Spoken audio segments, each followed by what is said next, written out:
Hello there and welcome back to another day in the studio. This is a brand new day. We have a brand new canvas here. Again, this is another 11 by 14 inch cotton canvas that has been pre-toned with oil paint. And if you're wondering what tone this is, basically almost all these colors. The other day I was mixing, I had all the colors here. I put them all together with my palette knife, used a little bit of mineral spirits, and there you go. That's how I toned my canvas. So for the palette that we'll be using today, we have titanium white, flake white, burnt umber, alizarin crimson permanent, cadmium red, yellow ochre, cadmium yellow deep, cadmium green, sap green, ultramarine blue, and ivory black. And if you're new to this channel and you want to know exactly what materials I'm using, you can always go ahead and scroll down to the description box down below. And here we have an image of our model Jen. And I'm going to keep an image of her to the top left corner of your screen so you can refer to it as the painting develops.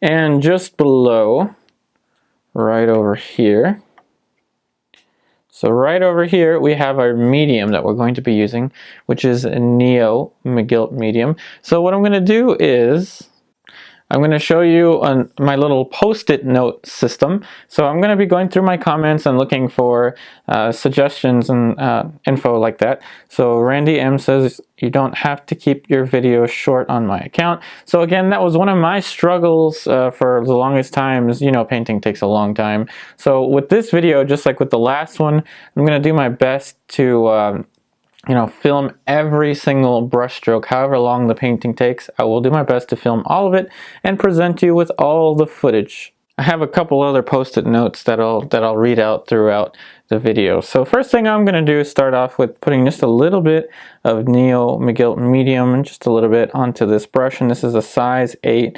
I think it used to be a flat bristle brush. And we're going to start off very similarly to the last one. So we're going to start off with a flesh tone.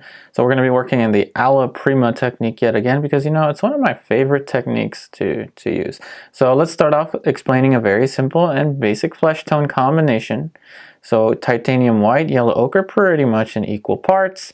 And now I'm going to be using a little bit of cadmium red medium, do it all over. So I want to have much more paint now. This is why I like to use bristles, because bristles can carry so much paint, especially in the beginning of the portrait. You definitely want to have a lot of paint on the brush, especially if you're going to work in the alla prima technique. So that's one basic flesh tone right there. So what I'm going to do is I'm going to put a little bit of burnt umber into it. So burnt umber will help to bring down the saturation. Back to the cadmium red. Now I want a little more saturation to it. So cadmium yellow deep, and that is a Grumbacher color, that cadmium yellow deep. So it is a special color. I do like the cadmium yellow deep, the darker yellow, a little bit more than the lighter ones like your yellow lemons. So a little bit more cadmium red medium, and I'm gonna put in a little bit of sap green just to help to add some nuance to this flesh tone. And just like I did last time, I'm going to want to start off with just a very basic flesh tone. I'm going to add a little bit more Neo Megilp medium to the brush just to get the paint to flow a little bit more. So now the first thing I want to do is visualize. So before I even put down a mark, let me change the light sensitivity. Alright, so I changed the light sensitivity on the camera, so you should be able to see everything as it unfolds. So that's going to be a bit too light for my own liking, so a little bit of burnt umber and cadmium red. So I started out with Randy M's comment about my fear was to I didn't want to make the videos too long because I didn't want to bore anyone, but it seems like at least with the start of the last portrait, a lot of folks really did appreciate the longer format. So I'm going to go ahead and continue to do that. So you're going to be seeing pretty much all of the paint mixtures. Hopefully you will see, well, how about this? You will see every single brush stroke involved in creating this painting. So again, I will be splitting it up into parts, and I'm not entirely sure when I'm going to cut each section. Let me know what you think. Do you want 30-minute videos a day? Do you want 45 minutes a day? Do you want an hour a day? Any more than an hour a day is possible it would just it would take a little bit more troubleshooting with my computer. But in any case, let me know. Is it okay if I do 45 minutes a day with these segments? An hour a day? 30 minutes a day? Whatever you think. So the first thing I'm starting out with, you can see it's a very simple shape here. And I'm just looking at how much of the canvas I want the face to take up. So the face is my main priority right now. You know, the hair is probably going to go up here, down over here, all into here and there. My main priority right now is the face. So let's see. I think after sitting back, I think I want it to be a little bit larger. So again, that's the little angle for the mandible right there. And remember, just like with the last one, I did say a lot about, you know, the awkward stage to creating a portrait. This isn't quite the awkward stage yet, because, you know, this is kind of beautiful in its own way, which is dangerous. Don't focus too much on, you know, making each individual state of the painting pretty. It doesn't have to be. So a little bit of burnt umber. And this is a smaller brush, and I'm going to start off by indicating, so I added a little bit of Megilp there. So I'm going to start off by indicating the eye sockets, and I'm using burnt umber because it's not a very intrusive color. It allows me to to draw right on top of this structure. And I'm going to look for the eye socket, and right there you have pretty much the first initial little line of drawing, so a little bit of a shape there. And a single brush stroke should help me indicate where the one eye should fit. And just like I said last time, as I continue to say, you know, there's not really one way to construct a portrait. You know, last time I focused much more in the large planes and stuff like that before even indicating an eye. I just indicated an eye in like the second brush stroke with this one. So again, I encourage you to try so many different techniques. Don't ever let someone tell you there's, you know, that this is not how you should paint a portrait, or, you know, don't ever let someone tell you that you can't paint a portrait in a particular way. There are so many ways to create a painting. But enough of that.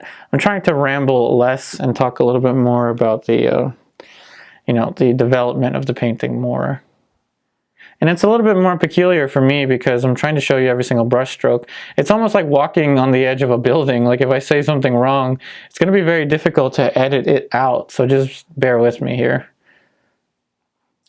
I'm leaving myself less room for mistakes in terms of my narration. But, you know, I'm trying to be myself. I'm trying to be as honest as possible. And if I say anything that might offend anyone, I sincerely do apologize. So just going to get that out of the way. So my first thoughts are, where do I want the features to be placed? And then basically, what is the portrait, you know, what is the verb? What's going on here? So the model is turned in pretty much profile almost, with the exception of that. So we are seeing a little bit of the corner of the eye. Just a little bit though. And it's important to take note of the physicality of the pose, meaning, you know, what the model is doing. And I'm using burnt umber in this instance right over here just because, you know, it's a dark shape. And I'm not going for the right value right away. This is the alla prima technique, so technically I should. But right now, I'm just trying to feel out the shape. So the very simple orientation of brush strokes.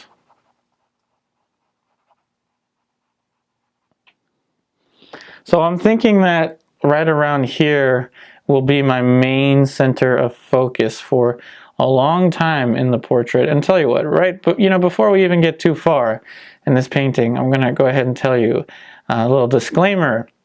It's not about copying the model, okay? It's not about, at least for me, okay, it's not about trying to create a perfect photographic rendition of the model. That's the job of a camera. Me, as a painter, what I want is to create a type of visual poetry with the painting. But at the same time, I want to create an experience for you to follow along with me. You know, I'm trying to take the art, I'm trying to take the creation of art and turn it into an art in such a way that it benefits it'll benefit you. That's what I'm trying to do with these videos, that is. So now what I'm looking for is basically the side of the hairline. It goes right about here, and I'm looking at this negative shape from here to there. I'm going to simplify that little shape for the concavity of the eye socket even more.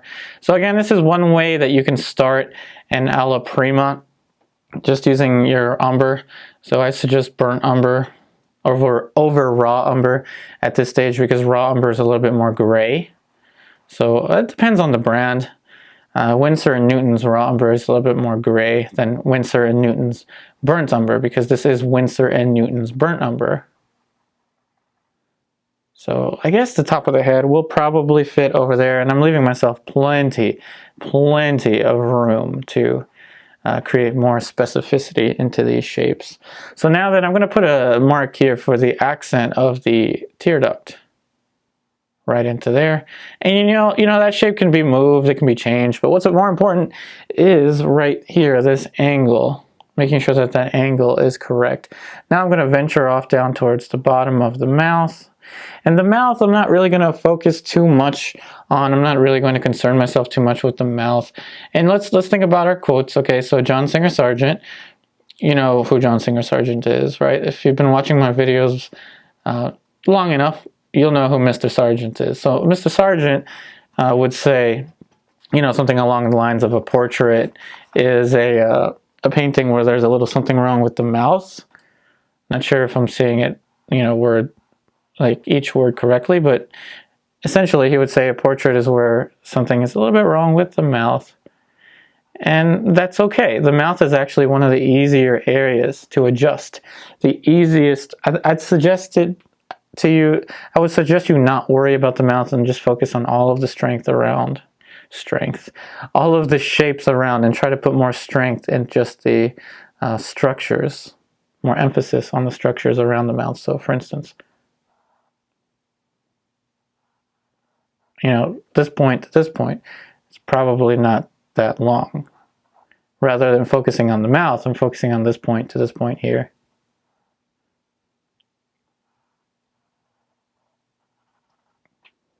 And I'm looking at that very specific angle there. Let's go ahead and put in a little accent mark there for the side of the hair.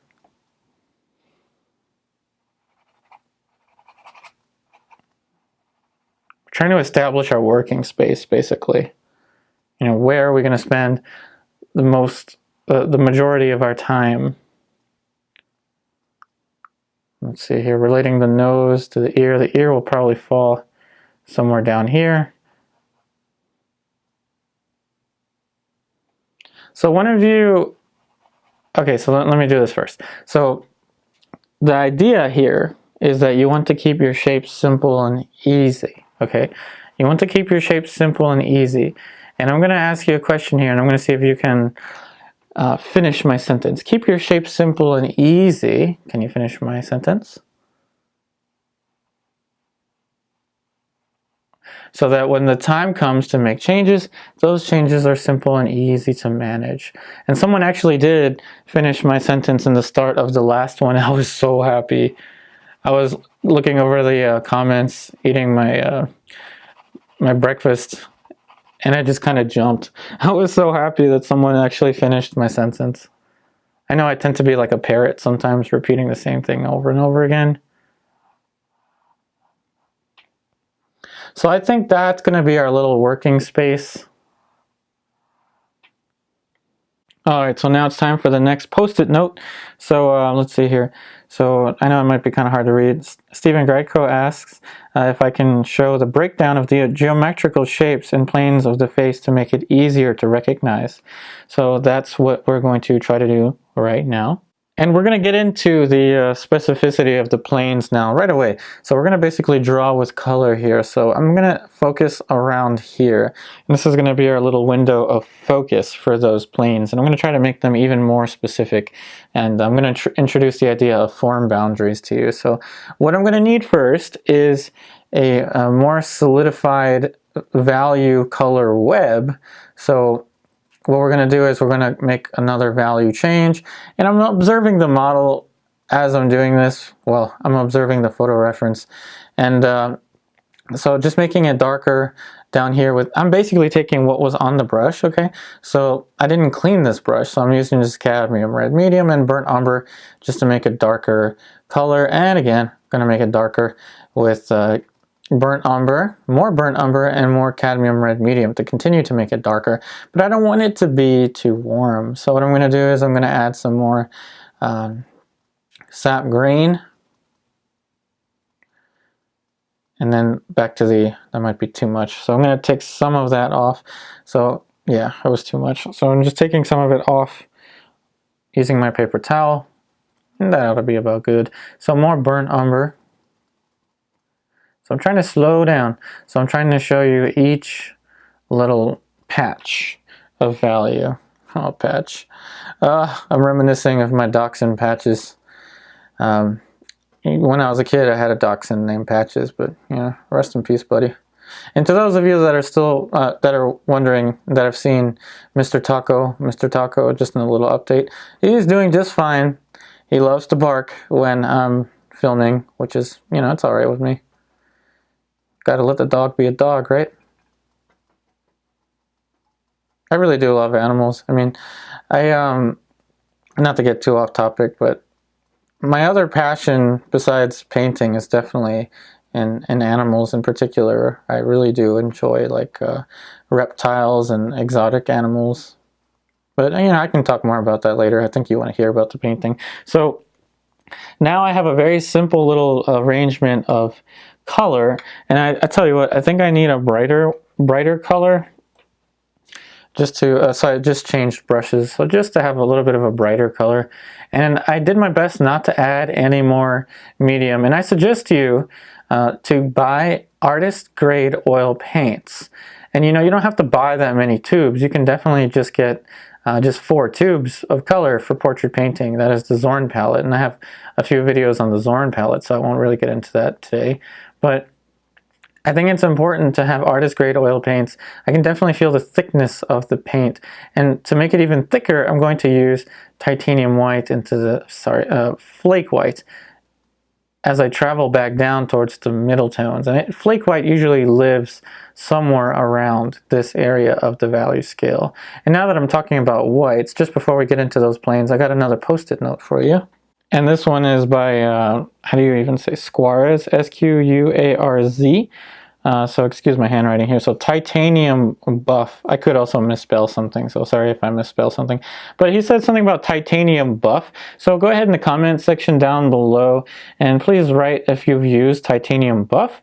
I like the suggestion of trying a different white. So he says it's a warmer version of, I guess, the titanium white. It has less opacity, so it might actually be to our advantage to try that out. So go ahead, comment down below. Have you ever tried out titanium buff? And so now that we have this this color value web already mapped out, before I get into putting in all of those planes, let me talk a little bit about the you know, the boundaries of these planes. All right, so you're now in close-up shot. So I already kind of indicated it here, but this is going to be one plane. So this is going to be the concavity of the eye socket, all into here. Let's see if I can make a little mark, all into here. And then there's going to be yet another plane. So this is going to get into the structure of the portrait, right into here. So I'm using the back side of the brush to kind of make these marks to show you. So this is going to be the back side of the structure of the eye socket. And this is going to be the overlapping structure right over here for the actual shape of the eyeball itself. Now as we venture into here, right around here, okay, you're seeing right over here, these are going to be the boundaries for another plane change. So there's going to be a plane going in, over, and then out, and then flattening over here, and this is going to be for the glabella. And then right over here we're going to have a structure for the tear ducts. It's going to be kind of a plane that's going to be facing the light much more over here, and then as we move this way it's going to be facing the light much less. And then all of the little details and minutia for the actual eyeball itself are kind of useless and irrelevant for this point in the painting. Right over here there's going to be another plane, and I'm trying to make a little mark here with my with the back of my brush, and this is basically going to be the base boundary for the zygomatic bone, the top plane of the cheekbone, is going to go from here all the way into here. And the word base boundary originates from my teacher, John DeMartin.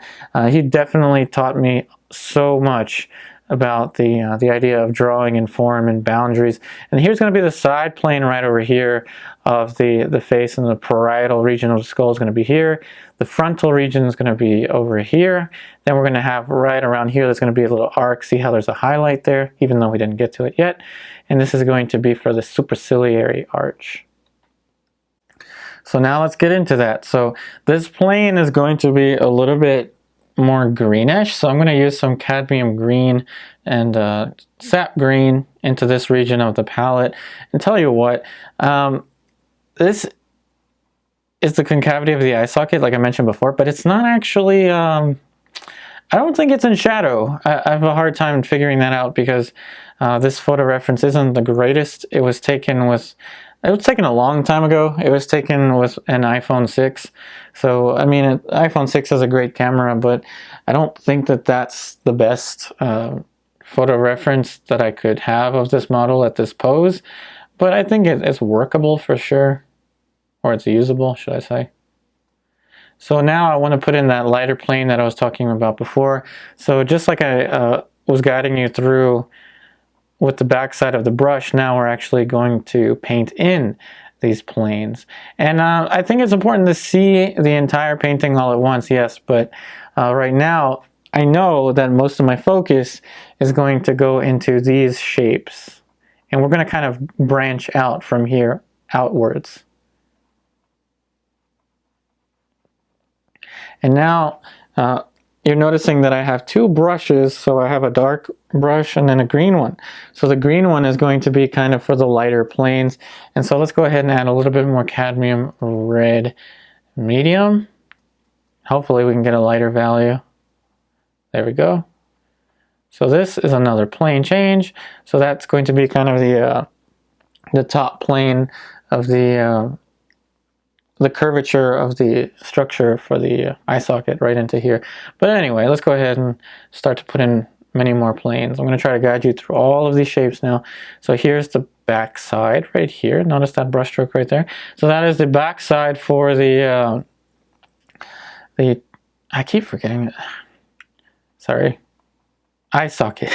The eye socket, okay? I'm not even going to be able to edit this out, but so this is the back side of the eye socket. Notice how I'm just making that value change a little bit more subtle, or should I say lighter than this one, because this structure that I indicated to you earlier, this one right here, is actually facing the light much less than this one. It's going to get even darker around here. But the eye itself, we're not even going to worry about the eye, but I might actually put in this little halftone there just to keep that value a little bit darker. And I'm going to throw in a little bit of an accent here. So I want a dark red. So I'm going to use Alizarin permanent, Ivory black. And like I said earlier, I'm going to try to show you every single brush stroke, every single word involved in this demonstration, so you'll be able to listen to all of my thoughts. You'll be able to listen to all of my little stories and everything involved in this painting.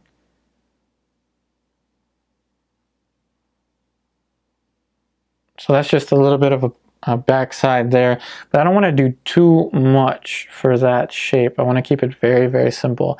Now that I have a darker shape for this brush, I'm going to introduce a third brush. So this is another green brush. So I want to have a middle, so a dark, a middle, and a light. So that's basically the arrangement on my palette, or sorry, with my brushes. Can't speak today. Okay, so here is the side of the, this is going to be the side plane of the forehead right over here. And this is going to be the top plane, this area that I'm leaving light. So that's going to be the top plane for the cheekbone, the zygomatic bone. And I'm very much focused on just getting a simple shape. And right here, there's actually going to be an even more subtle shape. See this here? So I'm starting to put in an even more subtle shape. And as I'm doing that, I'm also softening the boundary, the side boundary around the hair, basically just softening that edge. And you'll notice as I'm going to get even more in focus, I'm probably going to be much more quiet. So now you're starting to see that form starting to arise, and of course this area is still too dark. And you'll notice that I transitioned from bristles to synthetics. These are synthetics now. So again, I'm going to be able to sculpt with less paint. So I'm actually going to be using less paint, but I want a much more delicate touch to each one of these shapes. This is another plane change here. And so that's why I transitioned right away into synthetics. I want it to be a little bit brighter. So a little bit of cadmium yellow deep, titanium white. There we go. And now I want to put in the lights for the side plane of the nose right into here. And let's also get into the glabella as I was talking about it before. So that is the glabella. I might end up having to push that shape darker just so I don't get into any kind of trouble with flattening out the values. So this is the dark brush. So we're going to add a little bit of yellow ochre just to bring down the value. It was a little too dark before, and this might be a little too much of a brown. And I want it to be greenish, so I'm going to use cadmium green. And this is another way to draw with paint. All right, so now I'm going to go into, let's say, this value here. I don't want the color to change that much, but the value I want to get a little darker.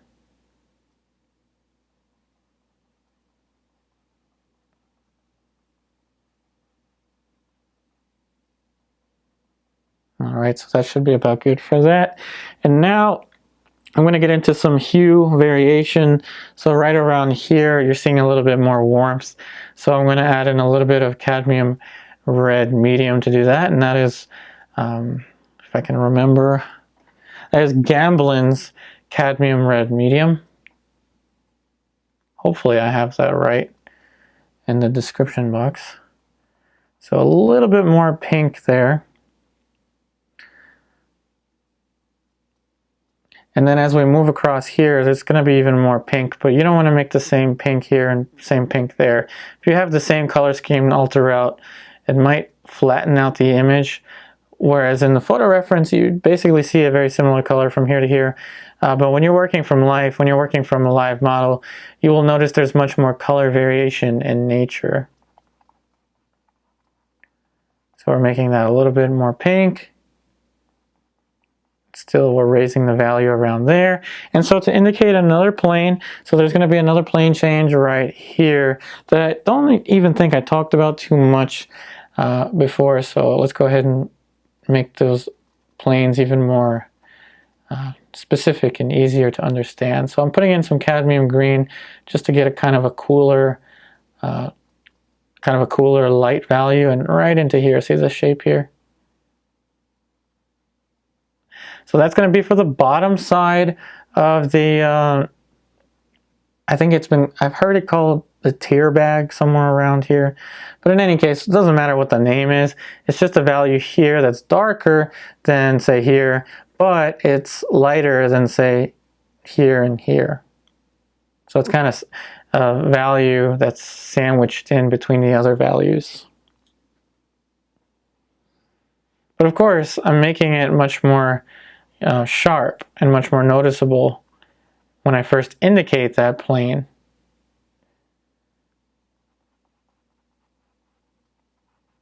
And you know, it's still not, I don't think it's in the awkward stage yet. We'll get there, don't worry. We'll bring in the awkwardness. And I think the awkwardness will come into play once we start to put in, you know, information for the features. But it's a little less awkward right now, at least to me. I don't know. Maybe it already looks awkward to you.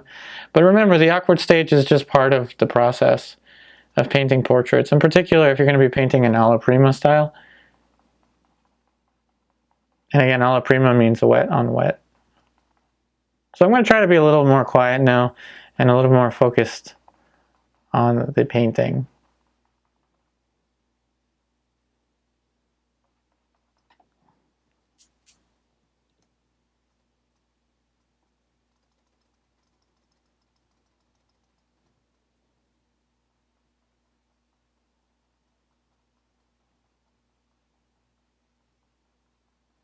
So that was our, so I'm not going to be quiet throughout the entire thing, of course.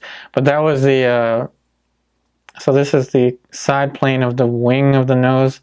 Or should I say that is the wing of the nose, the shape right here. And you always want to give yourself a little bit more room to work with, a little bit more space. So it's okay if I make, say, the wing of the nose a little bit too large at first. You can always come back in and put in more specificity. And you know, it's probably going to be an even cooler shape. So let's go and put in some cadmium green right into there. And again, it's okay if we go a little bit too far with the shapes. We can always come back in. I really want to put cadmium orange back into my palette.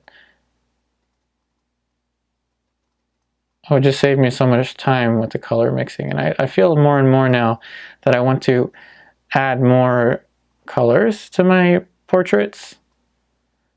More colors and more expressive brush strokes, I think. It's the direction I want to head in. And so I was talking about, you know, the values and the depth in the values, and I think you're starting to see much more variation in these shapes. So I think it's starting to help. But now we're going to start to move on towards the cheekbone, the zygomatic bone. Very simple brushstroke right there, and that's going to indicate basically the boundary. So again, we're talking about the, you know, the geometrical shapes. So right around here, you're going to see a very specific boundary, and I'm starting to outline it. See that? So I'm starting to outline it with the brush as I put in these shapes. And let's throw in another quote. I may get this one wrong, but another John Singer Sargent, draw with your brush just as you would with your pencil. So basically, we want to have the same kind of accuracy. And the way to obtain that is to trick your mind, you know, and just telling yourself, like, I'm not simply painting, I'm not simply applying paint, but I'm also drawing. I'm reasoning with the shapes. And remember, drawing basically just means problem solving.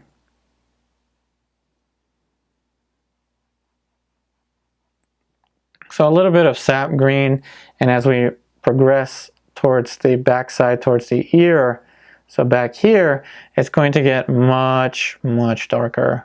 But the photo reference is exaggerating this dark, I'm pretty sure it is. So rather than just copy what the photo reference is telling me, you know, I'm going to interpret visual information. So that's definitely not going to get as dark as the photo reference makes it out to seem.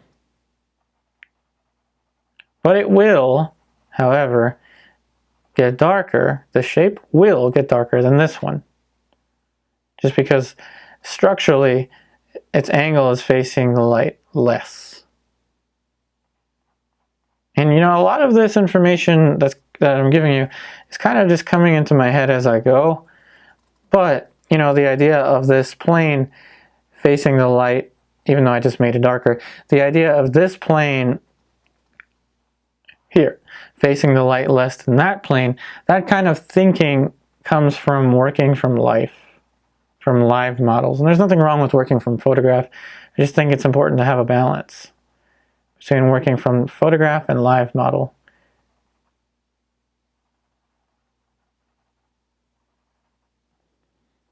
So now you're starting to see much more of this form start to develop, and now we're starting to enter in an awkward stage, I think. Now that we're starting to cover all of this stuff, I really wonder how long this painting is going to be. But again, I'm going to try not to restrict myself or try to rush through anything, just so I give you, you know, the reality of creating these paintings. Every single brushstroke, every single word that I say, and in the narration. And now that we're starting to establish that plane, I think that it's important to also relate every new shape that you put in. You want to relate to the older shapes, or the shapes that you established first. So for instance, I'm going to want to relate this whole area to this area here. And the photograph flattens it out for sure, but I think that this area should be lighter than this area, and we'll get to that. Now I need a darker brush, just so we can get the back side of the jaw. So again, we're drawing just like we would with pencil. And you know me, you know I tend to switch from alla prima to classical. And this is alla prima. I'm going to get another brush out, and I think I need a little bit more information for the ear. So let's say right into here, let's just get whatever. It's a lighter color. And tell you what, what's really helping me right now is this tone underneath. Not the color of it or anything like that, but just the fact that there's dry oil paint to work over top of. So when there's dry oil paint to work over top of, it helps the paint stick a little bit better. And I'll let you in on a little secret. This is a cotton canvas that's not very expensive. It's a very inexpensive cotton canvas. So the way that you make an inexpensive painting surface feel like a little more like an expensive surface, you know, like make this cotton canvas feel like a linen or something, is to tone it with oil paint. The more the better. The more oil paint you use to tone it, the easier this will stick onto the surface, and that's all.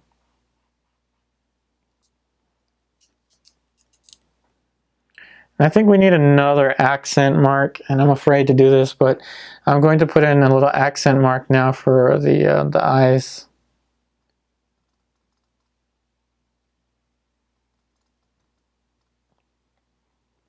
And let's start off with the eyebrows. So with a little bit of ultramarine blue, burnt umber. Oh dear, here we go. There. So that's going to be our first little kind of guesstimation at the eyebrow. And I'm going to relate this one to this one. So just like I would be drawing with a graphite pencil, relating this to this now. Wish me luck, everyone. There.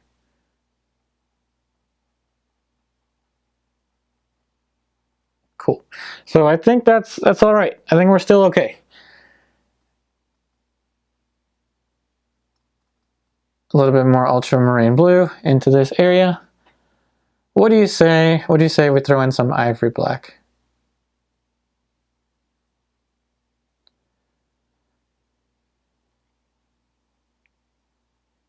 There. And if you happen to be painting right now, as you're watching or listening to me, I would challenge you to stand back right now. Stand back and look at your painting. Always remember to stay as far away from your painting as you possibly can. This is my arm fully extended. I'm painting with a camera right in front of my face just so I can have the right shot so there isn't so much distortion. And something that's really I'm getting used to it, but it's something that I really kind of struggled with for a while.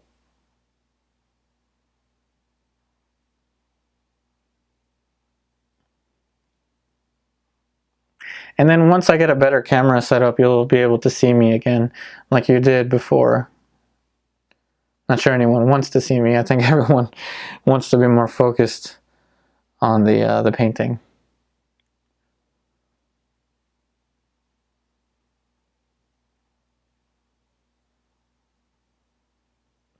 So we're going to move from the eyebrow down to the dark accent for the eye. And we're going to give ourselves much more room than we need. And notice I still haven't even put any information for the mouth. It's not necessary right now. We're being practical.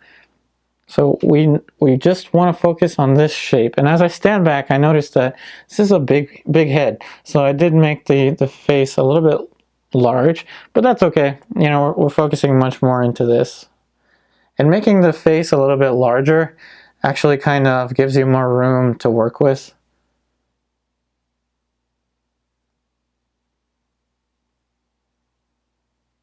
There. So again, I'm not measuring, I'm not using any kind of devices, I'm not using my calipers or anything. And the idea is, just like I mentioned before, I'm trying to keep my shapes simple and easy. Simple and easy so that when the time comes, and it will, for me to make changes. So those changes will be simple and easy to manage. I'm like a parrot. I kind of always say the same thing over and over again. A little bit warmer.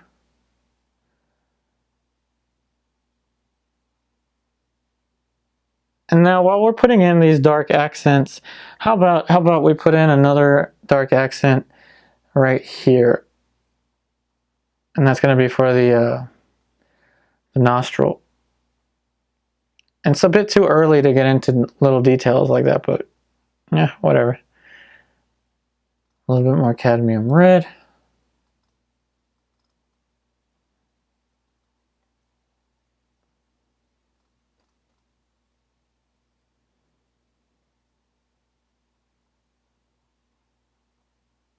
And that right there was for the plane boundary. So the boundary between basically the bottom plane of the wing of the nose. And I think that there's a little more of a shape over here. So again, I've painted Jen. You've seen Jen before on this channel. And I've had many questions about how I get the models that I have for these paintings, and nothing special. I mean, I appreciate everyone that allows me to take a picture of them for painting. I go to art events, in particular Jen here. I photographed her way back last year when I was painting with a friend, Karen Warshall. I was painting from life, and you know, I just asked the models, like, is it okay? Can I take a photo reference of you so I can create painting videos on my YouTube channel? And she was like, yep, that's cool. And I was like, yep, that's good. And here we go. Here we are in 2019. I think this picture was taken like, I don't know, November of 2018 or something. I think. So we're putting in a little bit more warmth into the bottom of the nostril here. Just adding a little more hue variation. Speaking of you know, models, portrait models and such, another quote, I've been throwing in a lot of Sargent quotes, you know, because Sargent. So I'm just mixing up a kind of warm orangey type color. So a little Sargent quote: every time I paint a portrait, I lose a friend. Okay, you do the math. How many portraits have I painted? How many friends do I have? Yeah. But you know, I'm much more of an animal person. I really love all of my pets. I won't go into too much detail into how many pets I have. Not that I have that many, but you know, just try to stick to the painting here. So making this a little bit darker.